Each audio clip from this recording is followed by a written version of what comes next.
बिस्मिल्लाहिर्रहमानिर्रहीम। अस्सलामुअलैकुम। उम्मीद है कि आप सब खैरियत से होंगे।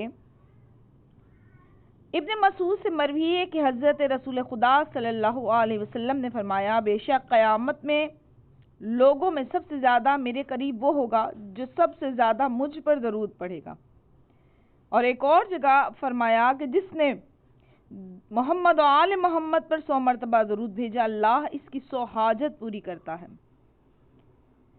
दुरूद पाक का अज्र पोशीदा एक राज है। नबी करीम सल्लल्लाहु अलैहि वसल्लम से जब आयत दरूद के बारे में सवाल किया गया तो आपने फरमाया कि ये एक पोशीदा अलूम में से है। अगर मुझसे सवाल ना किया होता तो मैं कभी इसके मुतालिक खबर न देता।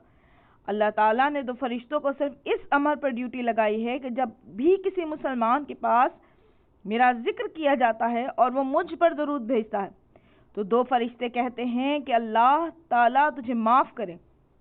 अल्लाह ताला और दूसरे फरिश्ते इन 2 फरिश्तों की दुआ पर आमीन कहते हैं। और अगर किसी मुसलमान के पास मेरा नाम लिया जाए और वो मुझ पर दरूद ना भेजे तो 2 फरिश्ते कहते हैं कि तुझे अल्लाह ताला ना बख्शे, और अल्लाह और फरिश्ते आमीन कहते हैं।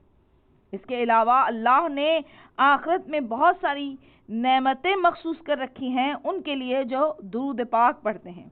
रिवायत में है कि बहश्त में एक दरख्त है, इसको महबूबा कहते हैं, और इसका फल अनार से छोटा और सेब से बड़ा और दूध से ज़्यादा सफ़ेद और शहद से ज़्यादा शीनी और मक्खन से ज़्यादा नरम है।